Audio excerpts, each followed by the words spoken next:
Olá, povo de Deus! Estamos iniciando mais uma manhã com Deus. Vamos juntos nos colocar de forma consciente na presença de Deus, percorrendo a jornada do tabernáculo. Bom dia, Lídia. Esta é a manhã com Deus, porque Ele é o nosso Deus, e nós, povo do seu pasto, o povo que ele pastoreia, e ovelhas de sua mão, o rebanho sob os seus cuidados. Salmo 95, versículo 7. A nossa manhã com Deus, ela se inicia em Mateus capítulo 9, o verso 26. Diz assim: E a fama deste acontecimento correu por toda a terra. A fama deste acontecimento. Depois nós vamos voltar e verificar qual é o acontecimento que fez a fama daquele acontecimento percorrer toda a terra. Mas esse texto, ele nos faz lembrar de duas coisas importantes. Na verdade, eu creio que três coisas importantes. A primeira diz respeito a Jesus, quando ele estava no seu ministério terreno. Ele entra na sinagoga, ele lê a palavra de Deus, e a palavra de Deus diz: o Espírito de Deus está sobre mim, pois me ungiu para. Ao ele declarar esta palavra, seja bem-vindo, Eduardo, nós estamos em Mateus capítulo 9, o versículo 26. Ao Jesus declarar que sobre ele estava o Espírito de Deus, ele se reportava a Isaías. Isaías diz: repousará sobre ele o Espírito do Senhor, o Espírito de sabedoria e de entendimento, o Espírito de conselho e de fortaleza, o Espírito de conhecimento e de temor do Senhor. Sete características do Espírito de Deus. Quando nós olhamos para o trono de Deus em Apocalipse capítulo 4, nós vemos diante do trono de Deus 7 Espíritos de Deus. 7 Espíritos significa a completitude daquilo que o Espírito de Deus é. O Espírito de Deus que estava, e eu estou reportando ao ministério terreno de Jesus, por isso no passado, o Espírito de Deus que estava sobre Jesus é o mesmo Espírito de Deus que está sobre nós. Eu tenho dito que a presença do Espírito Santo em nós, ela se faz em nosso coração, a presença, e o poder de Deus se faz sobre a nossa cabeça. Quando nós confessamos a palavra da fé, é conectado o poder de Deus com a presença de Deus, e a fé se manifesta. Por que eu estou citando Isaías capítulo 11 em conexão com Mateus capítulo 9, 26? Capítulo 9, 26 diz: a fama daquele acontecimento correu por toda aquela terra. Deixe-me dizer qual é o nosso maior desafio. Nós estamos no Santíssimo Lugar. O Santíssimo Lugar é o lugar onde aprouve Deus habitar no meio dos homens. Este era o propósito do tabernáculo de Israel. Esse tabernáculo de Israel no passado somos nós no presente. O Espírito Santo habita dentro de nós. E o propósito maior do Espírito Santo habitar dentro de nós é ele se manifestar em nosso entorno. É ele refletir nas nossas circunstâncias. E isto é fé. Por isso que, lendo Isaías capítulo 11, quando diz que o Espírito repousará, a consequência desta obra está no verso de número 9 de Isaías.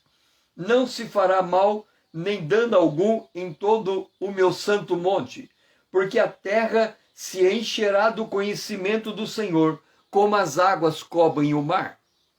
A terra se encherá do conhecimento do Senhor. Nós temos duas formas de entender que a terra se encherá do conhecimento do Senhor. primeiro reportando a nós. Nós fomos feitos do pó da terra. Significa que nós temos que nos encher do conhecimento do Senhor. Por outro lado, nós somos testemunhas de Jesus Cristo. Significa que o nosso entorno tem que se encher do conhecimento do Senhor a partir do nosso testemunho. Então, há um movimento interno dentro de nós, quando a palavra de Deus começa a crescer até o ponto de transbordar, e há um movimento externo a nós, quando nós nos posicionamos como aquele que se torna a luz em um determinado ambiente.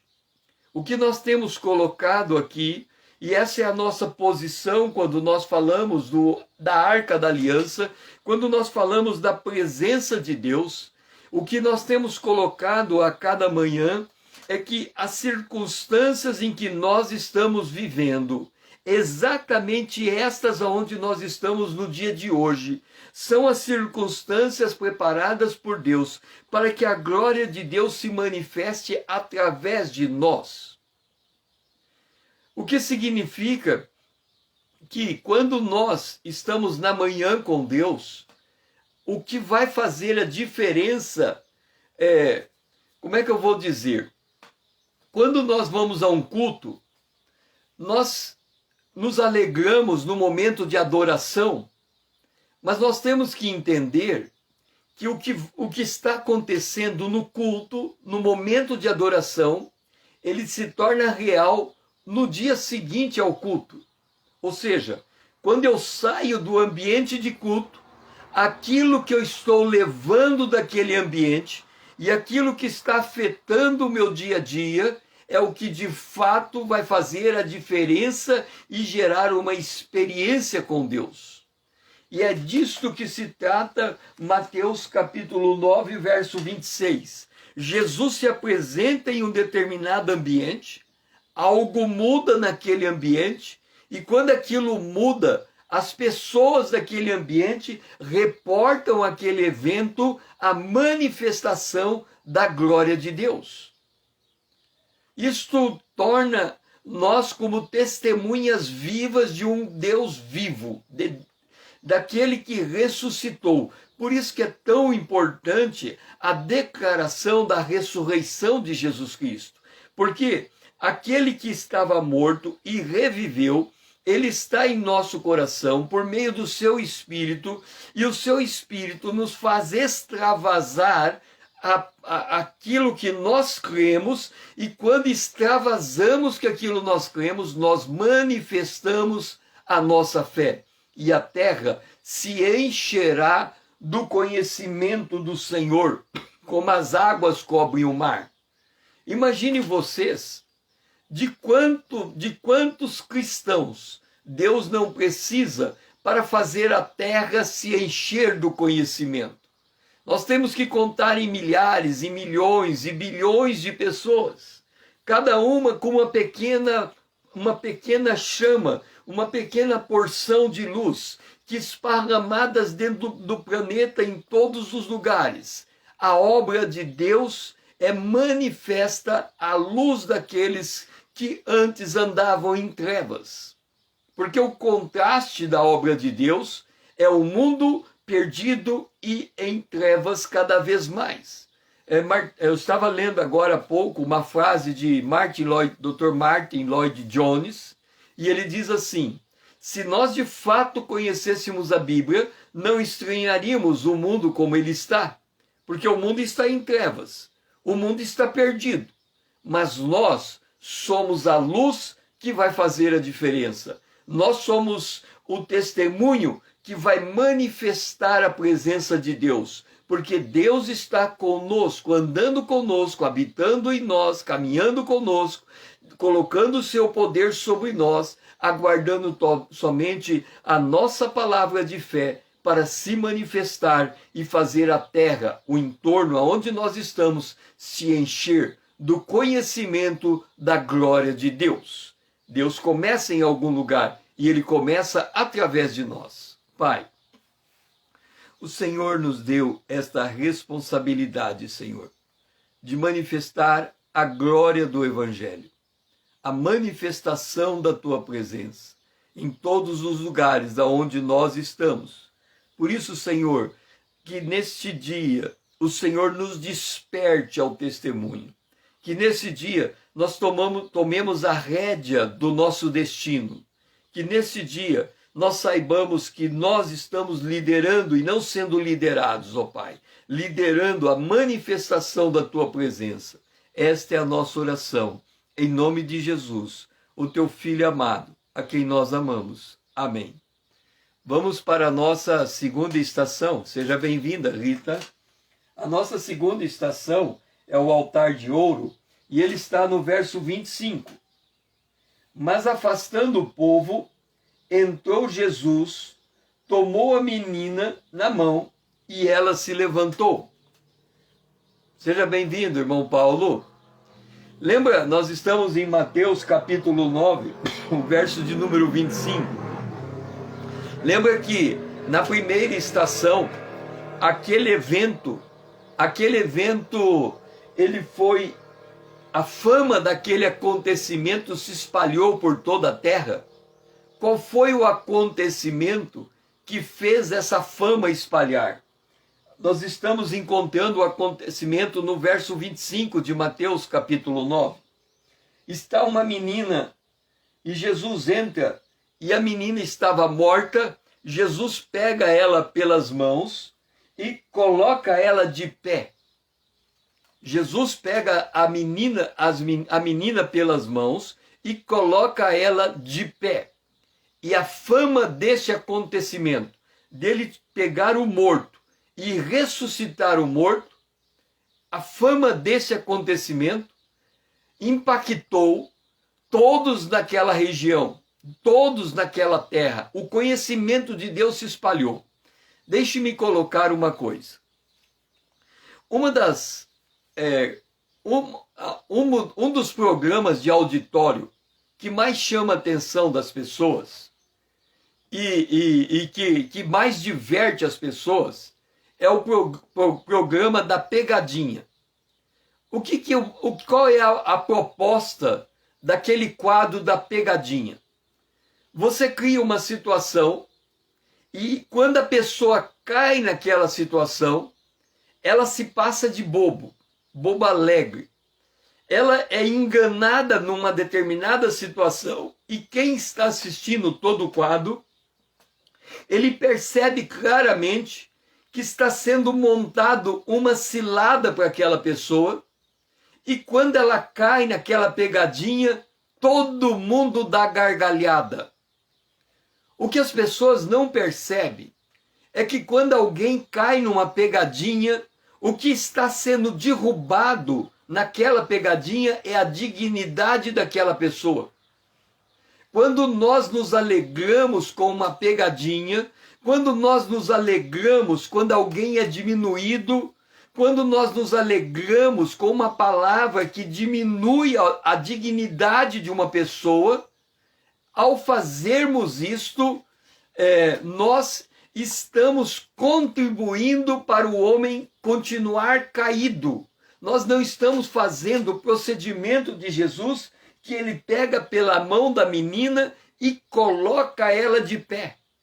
Jesus, ele nos dignificou à medida em que ele nos encontrou no pecado, no lamaçal do pecado, e nos levantou e nos colocou numa rocha firme.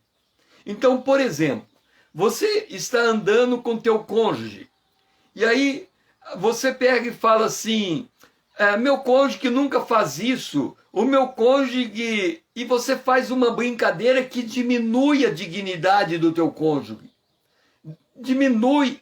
Você vai brincar com teu filho, mas você brinca com uma palavra que diminui a dignidade dele. Tudo que diminui o homem, ele está contribuindo para manter o homem caído.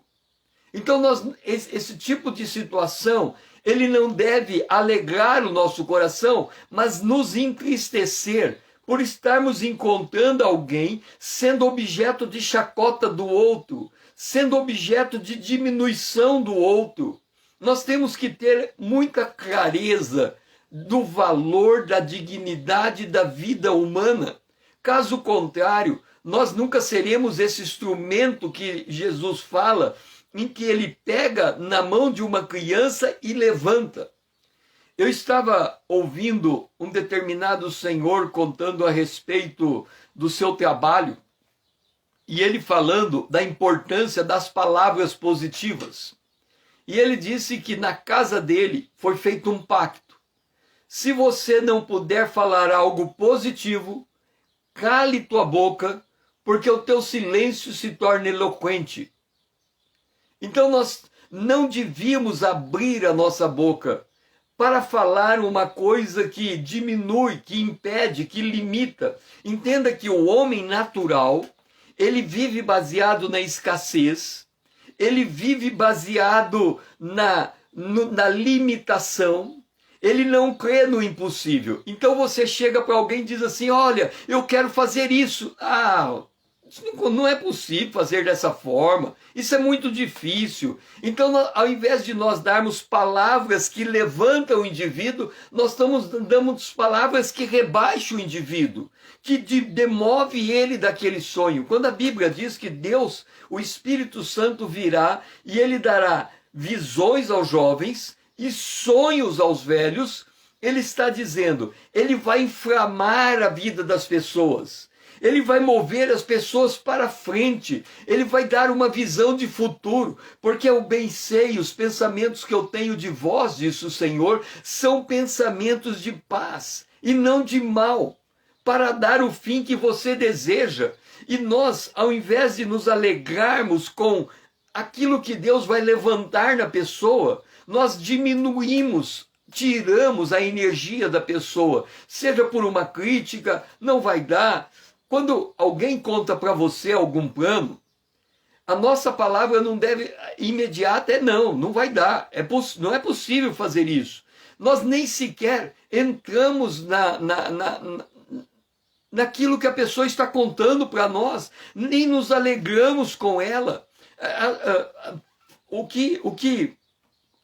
A nossa atitude é completamente diferente. Por exemplo, quando você pega um americano, por exemplo, você pega um escritor americano, pega o livro dele, leia a primeira página do livro dele. A primeira página do livro dele é uma dedicatória de um hall de pessoas que lhe ajudaram a escrever aquele livro. Quem escreveu, quem deu redação, quem deu conselho, quem revisou o manuscrito. E no Brasil, quando você propõe fazer algo, você está praticamente sozinho. Porque a mentalidade do mundo que nos cerca é uma mentalidade para baixo, não pode, não dá. Nós vivemos um período do governo militar em que o brasileiro era proibido até de respirar. E isso ficou impregnado no nosso DNA. Então nós somos incapazes de conceber coisas grandiosas. Nós vivemos num mundo muito pequeno, muito fechado, muito restrito. No entanto, o que encontramos na parte de Jesus é, ele entrou, tomou a menina pela mão e a menina se levantou. Ela se sentiu motivada a sair daquele estado de morte. Ela passou a ter vida e a fama daquele acontecimento percorreu toda a terra.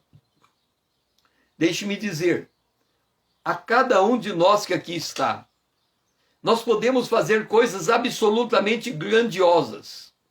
Mas não é grandiosas no sentido do nosso entorno, da nossa pequenez, mas coisas grandiosas que vai impactar a vizinhança, a cidade, o estado, o país, o mundo. Nós podemos fazer coisas grandiosas porque temos o mesmo Espírito que estava sobre Jesus. Então, nesse momento, ele está dizendo, eu estou pondo você de pé para você fazer a diferença no lugar onde você vive. Fique de pé e não se esmoreça em tempo algum. Permaneça na posição que eu estou te colocando, diz o Senhor. Pai, o Senhor nos colocou de pé. Que nós possamos desenvolver dentro de nós um senso de dignidade. o senso de dignidade da pessoa humana. Que nós possamos não só externar a fé que o Senhor tem nos dado, como também motivar aqueles que estão caminhando conosco nesta mesma fé.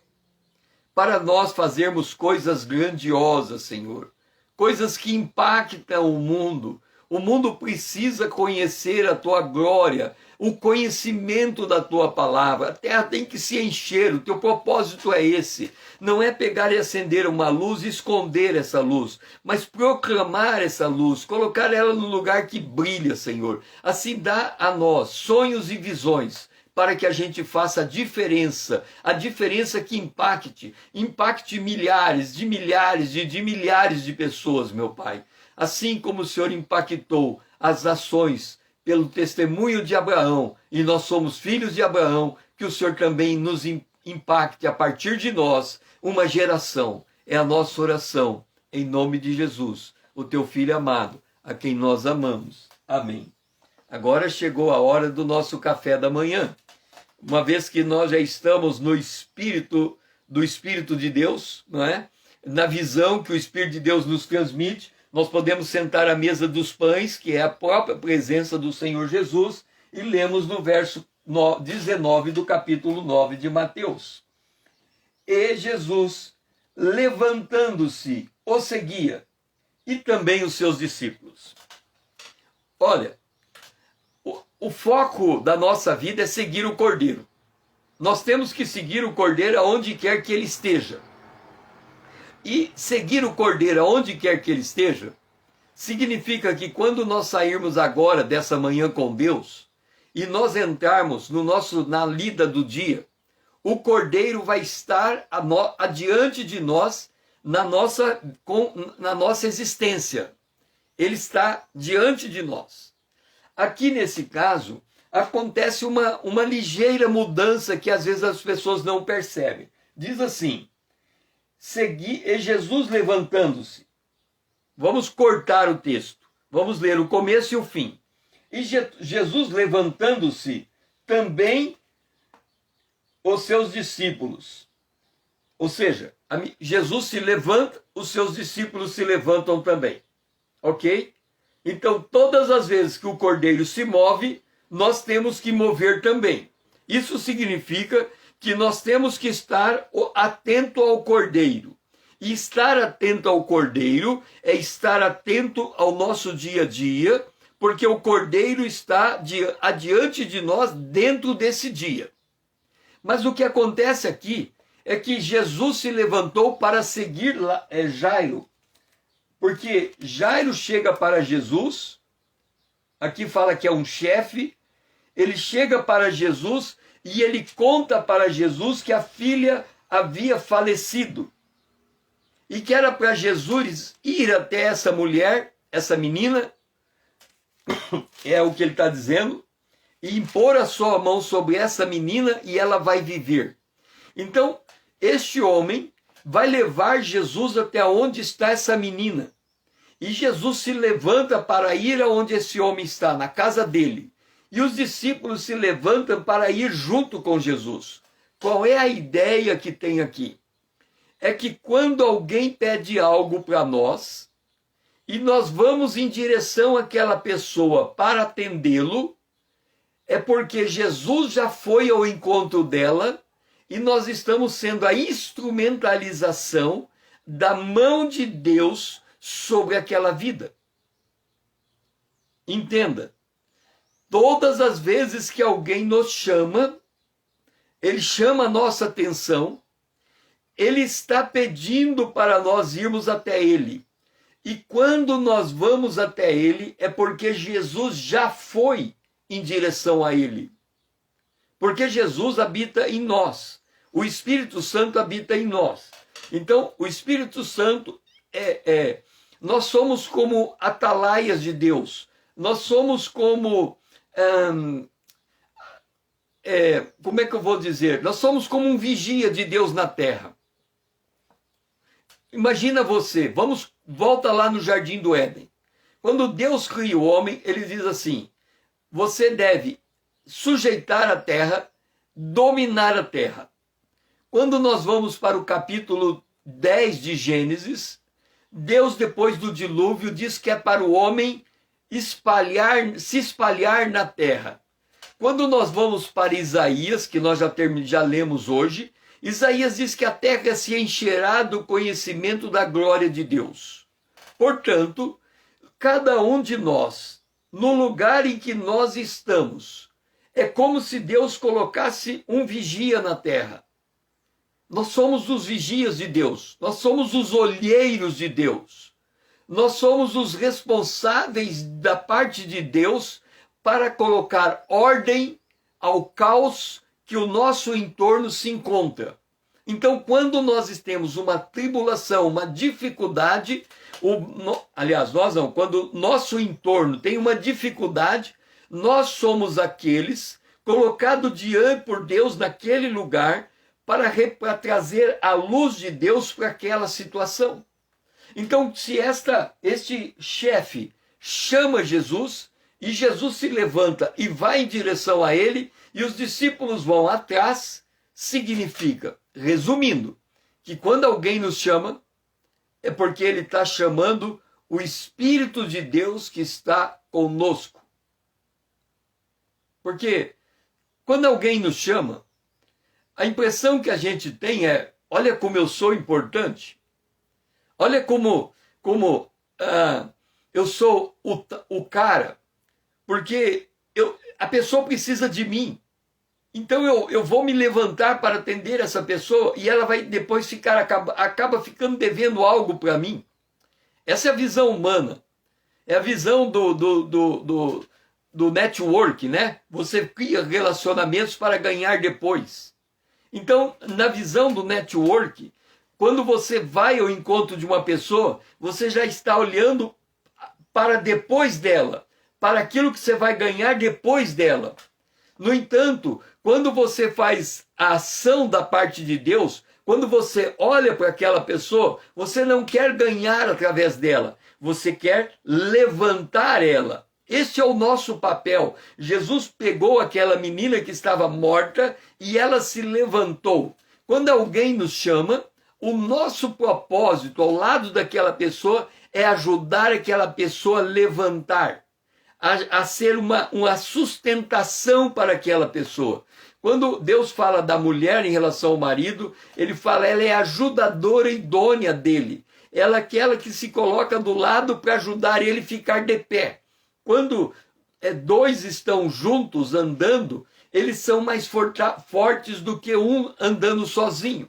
Então, quando Deus, como nós somos o olheiro de Deus, ou seja, é nós que percebemos as necessidades do nosso entorno, o que o Senhor espera é que a gente, cheio da palavra, consiga aplicar a palavra de Deus naquele contexto. Uma palavra de sabedoria, uma palavra de orientação, uma palavra de exortação, uma palavra de ânimo, uma palavra que estabelece paz, uma palavra que traz alegria, uma palavra que injeta fé, uma palavra que tem esperança. É isso que o Senhor espera de nós em cada situação que a gente se encontra. Então nós somos colocados nessa condição. Jesus se levanta, vai em direção a alguém, nós imediatamente vamos atrás. Como Jesus está dentro de nós, então cortou essa parte de Jesus se levanta. Porque para Jesus se levantar, nós temos que nos levantar, já que ele está dentro de nós. Então, quando nós nos levantamos, é porque ele se levantou. Quando nós andamos, é porque ele está andando. Então, o nosso movimento, na verdade, é o movimento de Deus através de nós. Então, nós temos que entender sempre isto, que quando nós somos colocados em uma situação, nós não estamos sozinhos. Ele está junto conosco. Na verdade, ele está indo adiante de nós. Na verdade, ele já está indo com a solução. Na verdade, ele já está indo para injetar vida na situação. E é este o nosso papel. Injetar vida em um contexto de morte. Que a gente consiga ter muita clareza no nosso papel diante de qualquer situação em que se apresente diante de nós. Pai, A nossa responsabilidade, Senhor, é de ser luz aonde há trevas. Isso significa que a gente enxerga a situação sob a ótica da tua palavra. E isso é ver diferente. E se a gente está de fato vendo diferente, nós não podemos concordar jamais que a dignidade de uma pessoa seja rebaixada.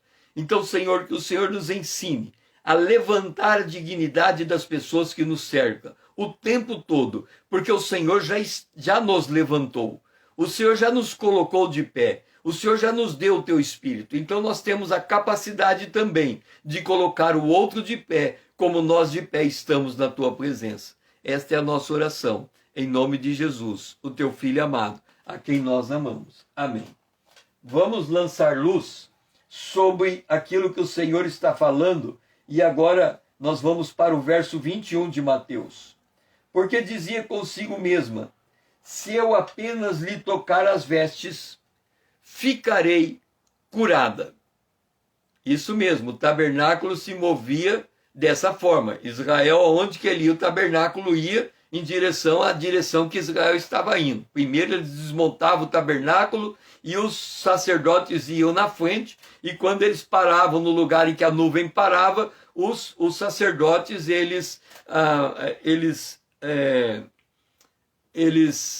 montavam de novo o tabernáculo. Nós estamos agora no verso 21 de Mateus capítulo 9. E no verso 21 de Mateus capítulo 9, a mulher dizia consigo mesma: se eu tocar as vestes de Jesus, eu ficarei curado. Só vou baixar a cortina aqui. Se nós tocarmos as vestes de Jesus, eu ficarei curada. O que significa isto? Nós estamos falando, e eu quero que vocês prestem bem atenção aqui. Nós estamos falando da nossa postura diante das pessoas. A terra se encherá do conhecimento da glória de Deus, certo? Agora, o que é a hipocrisia? A hipocrisia é eu apresentar de um jeito, mas por dentro eu sou de um jeito diferente daquilo que eu me apresento. Então, é tipo assim, eu digo para todo mundo que eu sou crente, mas eu não nasci de novo. Então isso é uma hipocrisia, porque eu estou dizendo algo que não aconteceu dentro de mim. Como é que a gente se livra e como é que a gente sabe que nós não somos hipócritas nesse sentido de externar uma coisa que não está acontecendo dentro de nós? O que determina a nossa fé é aquilo que nós pensamos. Então, presta atenção no que eu vou dizer. Eu creio que a verdadeira riqueza nasce com o ato de pensar consciente e se concretiza por meio do eu regenerado, do homem interior, do outro eu, mediado pela palavra de Deus. Vamos de novo. Eu creio que a verdadeira riqueza nasce com o ato de pensar consciente e se concretiza por meio do outro eu, do homem regenerado, do homem interior, mediado pela palavra de Deus. Vamos entender então o que significa isso. Aquilo que você pensa é aquilo que você é.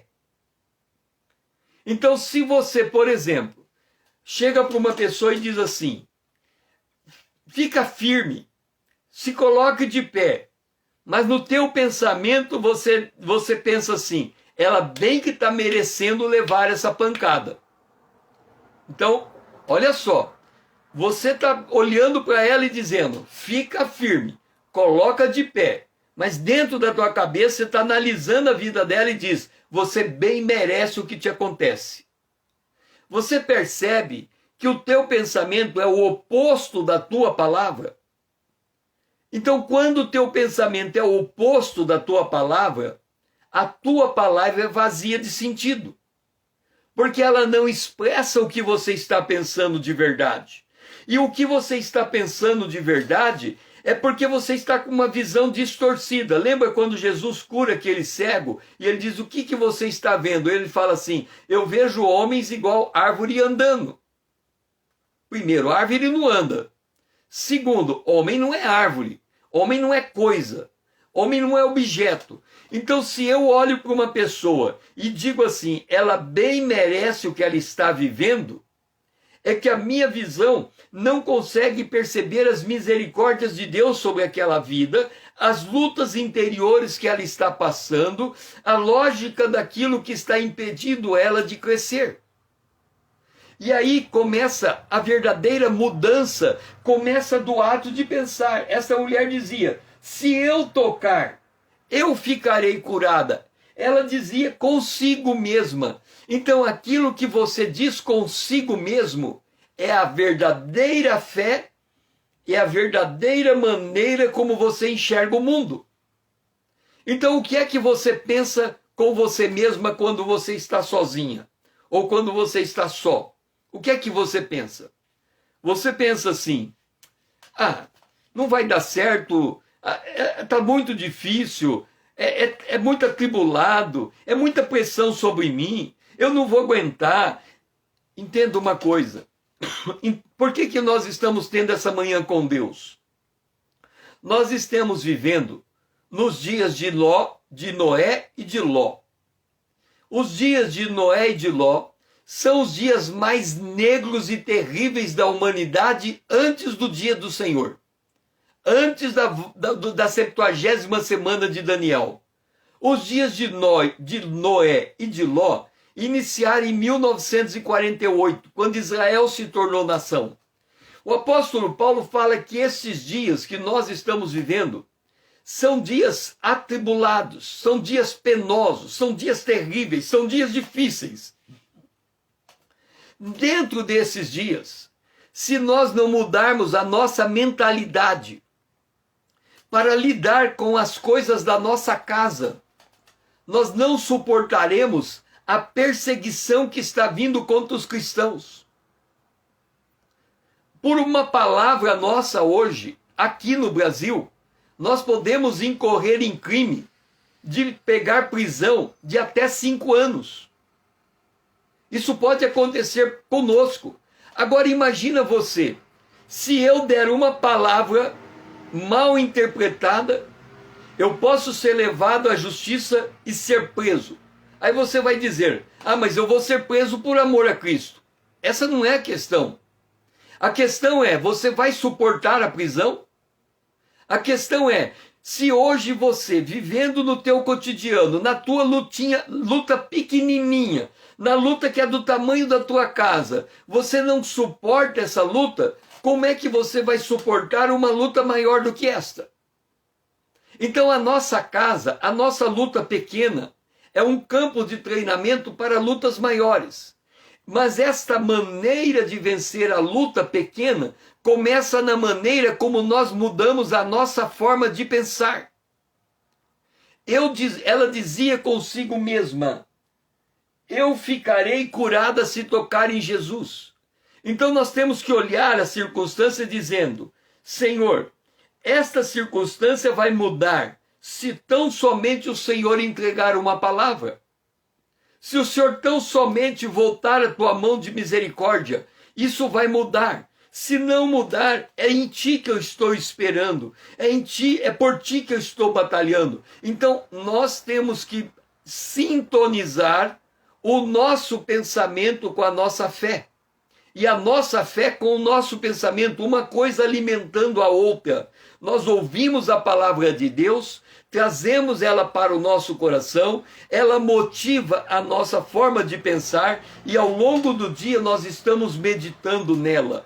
Então entenda, quando eu digo para você, não podemos diminuir a dignidade de uma pessoa, não é diminuir tão somente por aquilo que eu falo com ela, mas diminuir por aquilo que eu penso acerca dela. Como é que eu tenho que pensar a dignidade de uma pessoa? Olhando para aquilo que Jesus fará na vida dela e aquilo que ela se torna. Então, quando eu olho a pessoa pelo potencial que ela vai ser, eu nunca vou rebaixar a dignidade de quem quer que seja. Pai, nesta hora, Senhor, nós glorificamos a Ti. Que o meditar do nosso coração e a palavra da nossa boca possa ser agradável a Ti. O meditar do nosso coração é o que nós pensamos, Senhor. E o que nós pensamos tem que estar sintonizado com aquilo que o Senhor é e com aquilo que nós somos diante de Ti. E que aquilo que esperamos que as pessoas sejam também. Que quer dizer, filhos e filhas de Deus. Então, Senhor, nos ensina a pensar com dignidade e a falar da dignidade do outro. E que jamais passe em nossa mente qualquer coisa que diminua a dignidade de alguém. Esta é a nossa oração, em nome de Jesus. Amém. Vamos agora para a pia de cobre. A pia de cobre está no verso 16 e 17 de Mateus, capítulo 9, e diz assim: lembra que a pia de cobre é o momento em que você pega a pia que tem água e você vai jogar água para lavar sua mão, lavar os seus pés, ok? Então a palavra de Deus é esta água. E a palavra de Deus, quando nós olhamos para ela, o desejo nosso é que sejamos aquilo que a palavra está apontando para nós sermos. E aqui, Mateus capítulo 9, 16, diz assim: ninguém põe remendo de pano novo em veste velha, porque o remendo tira a parte da veste e fica maior a rotura. Nem se põe vinho novo em odres velhos. Do contrário, rompe-se os odres, derrama-se o vinho, e os odres se perdem. Mas põe-se vinho novo em odres novos, e ambos se conservam. Vamos entender a palavra de Deus. Quando Deus faz o contraste entre o velho e o novo, o velho é o nosso velho homem. O novo é o nosso novo homem. Quando ele faz o contraste entre aquilo que tem dentro do velho e aquilo que tem dentro do novo, o velho tem a energia da carne. O novo tem a presença do Espírito Santo. Então o que Deus está dizendo? A presença do Espírito Santo não pode ser colocado na carne, no velho, porque um vai estragar o outro. Assim também o novo, quer dizer, o homem regenerado não pode agir de acordo com o velho homem, porque também um vai estragar o outro. Não funciona desse jeito. O novo tem que conviver com o novo. O velho tem que viver com o velho. Como é que o velho convive com o velho? Quando um determinado rapaz chega diante de Jesus e fala: eu quero te seguir, Jesus diz assim: vem, segue-me. Ele diz: deixa primeiro eu enterrar os meus pais, alguma coisa assim. E Jesus diz a ele: deixa que os mortos enterrem os seus mortos. O que ele está dizendo? O mundo é mundo. Então o mundo se entende na sua condição de mundo. O morto entende outro morto. Ou seja, o ímpio entende o ímpio. O ímpio não consegue entender o crente. Então deixa eles cuidar da vida deles. E muitas vezes nós, igreja do Senhor, queremos cuidar da vida do ímpio. O que é cuidar da vida do ímpio? Cuidar da vida do ímpio é querer que o ímpio tenha o mesmo comportamento do crente, sem ser crente. Isso é farisaísmo. Não tem como. Eu não posso chegar para o ímpio e dizer para ele não falar palavrão. Por quê? Porque é da natureza dele falar palavrão. Então não tem sentido eu ficar educando o ímpio e ficar pedindo para ele ter boas maneiras. Não tem sentido, porque o morto cuida do morto. O nosso papel é vivo cuidar de vivo. Agora, como é que eu faço diferença na vida do ímpio? Se eu quero que ele pare de agir como morto, porque ele está morto, eu tenho que pregar o evangelho. Porque assim ele se converte, vem para a luz e a sua condição de vida muda, o seu comportamento muda, a sua mentalidade muda, a sua forma de enxergar o mundo muda. Então eu consigo falar com ele agora como crente, como cristão, e eu consigo trazer edificação na vida dele. Então nós temos que ter muita clareza que a condição para a obra de Deus funcionar é, em primeiro lugar, que a vida seja regenerada. Esse é o nosso alvo. Por exemplo, você tem um filho pequeno. E esse filho pequeno, ele tem 0 ano de idade, 1 ano de idade. O que esse filho pequeno é? Um ser natural, não é um ser espiritual. Ele precisa passar pelo novo nascimento. Ele nasceu. Se ele acontecer dele morrer, ele morre. Significa que a semente do pecado se encontra na vida dele, porque quem não tem pecado não morre. O salário do pecado é a morte. Então toda criança que nasce tem propensão à morte. Isso é da natureza humana. Então qual é o meu papel em relação a essa criança que tem 0 ano de idade? Ensinar o caminho do Senhor já nessa idade. O que significa? Significa que o tempo todo eu vou cercar ela da palavra de Deus. Eu estava ouvindo alguém falar da mãe de Wesley, e uma pessoa estava dando uma palestra. Wesley foi um grande homem de Deus, e alguém chegou para a mãe dele e perguntou: como que a senhora conseguiu transformar Wesley num grande homem de Deus? Ela respondeu: eu cheguei primeiro no coração dele. Ela chegou primeiro no coração de seu filho, porque ela, quando seu filho nasceu, ela já encharcou ele da palavra de Deus. Esse é o maior compromisso. Quando Moisés, ele nasce em um tempo de perigo, e a mãe dele tem que, por 3 meses, esconder essa criança, e quando ela não conseguia mais esconder essa criança, ela coloca nas águas do rio, e a criança vai em direção à filha de Faraó, e a filha de Faraó adota Moisés. Entenda, o mundo está adotando teu filho.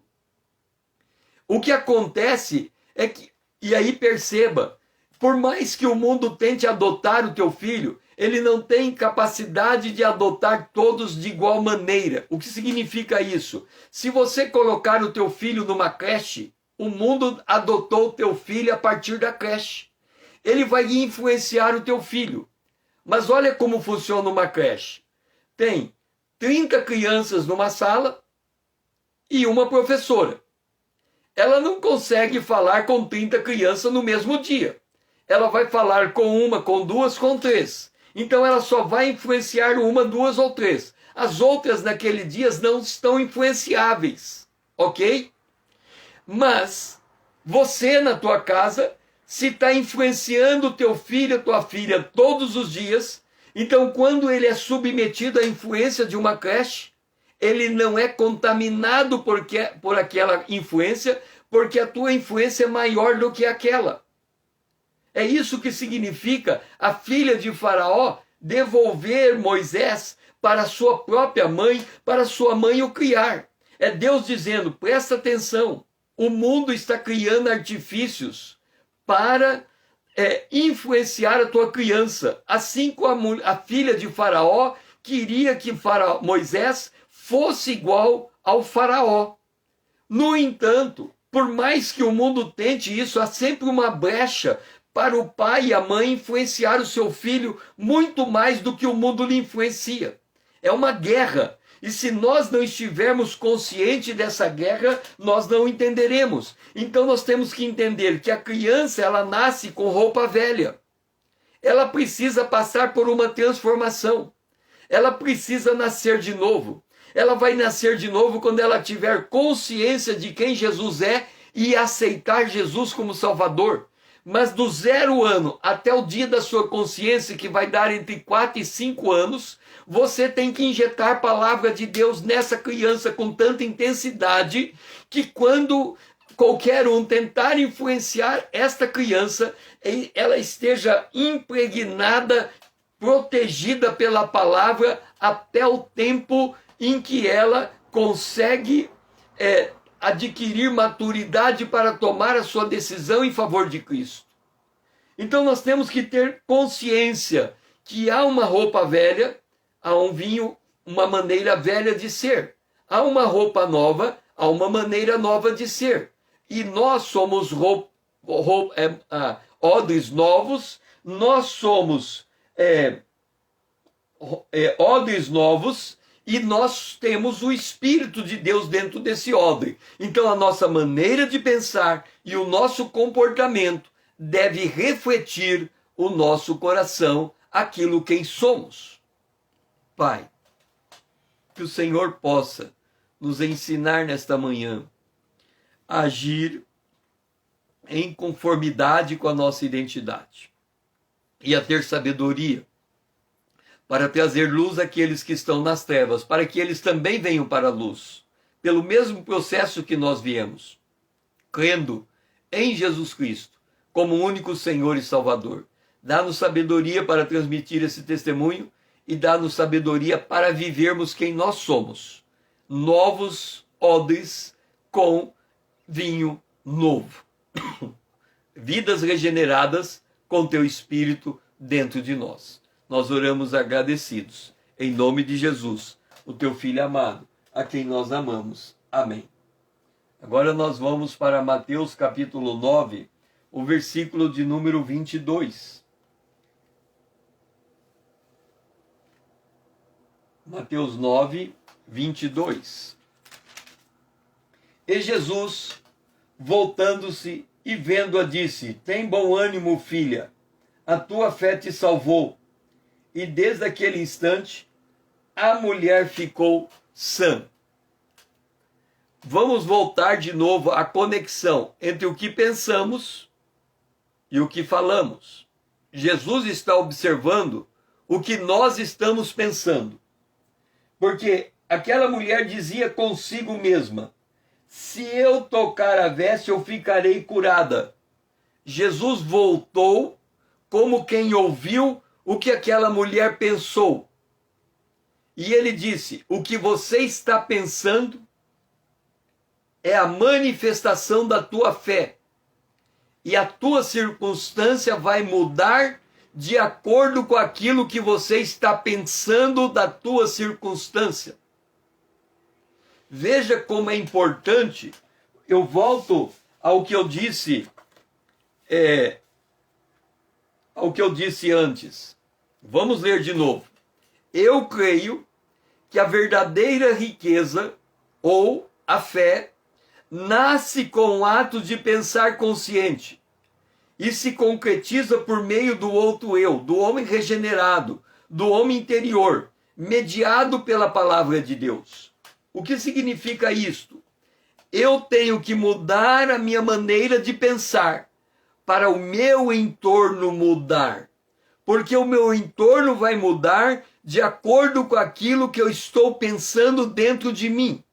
E Jesus está observando não o que eu estou fazendo, ele está observando o que eu estou pensando. Então, por exemplo, quando nós entendemos a questão do odre novo e do odre velho, algumas palavras, uma vez eu disse aqui, que eu ensinei o meu filho que tem palavra bonita e tem palavra feia. E quando eu ensinei o meu filho que havia palavra bonita e palavra feia, eu falei uma palavra que o meu filho entendeu que era uma palavra feia. Eu olhei para aquela palavra e disse para mim mesmo: eu posso riscar essa palavra do meu vocabulário. E aí eu disse ao meu filho: eu nunca mais vou usar esta palavra. E não usei mais aquela palavra. O meu filho aprendeu a lição. Quando ele veio falar uma palavra que ele não podia falar, eu despertei a consciência dele que aquela palavra também era uma palavra feia e ele riscou aquela palavra do seu vocabulário. Deixa eu dizer quais são as palavras que nós temos que riscar do nosso vocabulário em relação aos nossos relacionamentos. Nós nunca podemos dizer a uma pessoa: você sempre faz assim, você nunca faz isso. Porque quando eu uso a palavra sempre e nunca, eu estou prendendo a pessoa naquele comportamento. De novo, eu não posso usar a palavra você sempre faz isso, você nunca faz isso. Porque quando eu uso as duas palavras, eu estou prendendo a pessoa naquele comportamento. Então eu não posso reclamar do comportamento. Se eu estou dizendo, você sempre deixa a tua roupa no chão, então eu tenho que me conformar, porque eu já prendi a pessoa naquele comportamento. Você sempre deixa a tua roupa no chão. Eu não estou dando espaço para ele mudar o procedimento. Ou quando eu digo assim, você nunca leva o lixo para fora. Então eu tenho que me conformar e eu levar o lixo para fora, porque eu já disse, você nunca leva o lixo para fora. Então se eu estou dizendo que ele nunca faz, eu não posso reclamar do comportamento da pessoa. Se eu estou dizendo que ele sempre faz, eu não posso reclamar desse comportamento. Então aquilo que eu estou pensando está traduzindo aquilo que está acontecendo. A vida que eu vivo é fruto daquilo que eu penso. E eu estou atraindo, através do que eu penso, as cargas negativas que eu estou carregando, a não ser que eu mude a minha forma de pensar. E Jesus está observando o que é que eu penso, porque é aqui que começa a mudança. Tem muita gente que é crente, mas ele não se preocupa em disciplinar os seus pensamentos. Ele não tem aquela pessoa que diz assim, eu sou uma pessoa sincera, o que eu penso eu falo. Pera lá, o que é isso, o que eu penso eu falo? Há dois tipos de pensamentos. Os pensamentos do mundo e os pensamentos de Deus. Se o que você pensa você fala, de que pensamento você está dizendo? Dos pensamentos do mundo ou dos pensamentos de Deus? É por isso que o tolo, ele se mostra tolo e nem percebe a sua tolice. Porque quando ele fala, o outro diz, olha a fonte dele, olha da onde está vindo os pensamentos dele. Está vindo do odre velho, está vindo do vinho velho, está vindo do comportamento velho, está vindo do homem velho. Agora, quando você fala as palavras de Deus, ele fala, olha esse indivíduo, ele está falando da palavra de Deus, ele está falando do Espírito de Deus, ele está falando da fé. Então, o que nós pensamos vai determinar o que nós falamos. Se você está vivendo com uma pessoa e está toda hora pensando, ela não devia fazer isso, ela não devia fazer isso, ela não devia fazer isso, ela não devia, é o que você pensa. Uma hora ela faz e você fica irado com ela. Por quê? Porque você se disciplinou tanto a rejeitar aquele comportamento que quando o comportamento se manifesta, a ira tua extravasa. O que é a ira? É o pensamento represado. A ira é o pensamento que você represa. Você fica batendo dentro de você. Aqui diz assim, ela pensou isso consigo. E você fica pensando. Resultado, uma hora você fala. Porque é aquilo que você estava pensando. Só que você fala de maneira irada.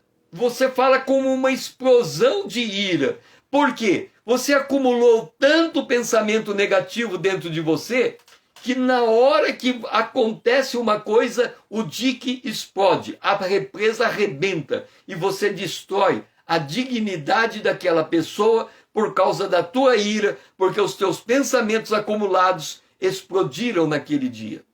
Então, Jesus está olhando o nosso pensamento. E nós temos que olhar o que estamos pensando. Aquilo que estamos pensando negativo, a gente não deve dar curso, apenas ignora.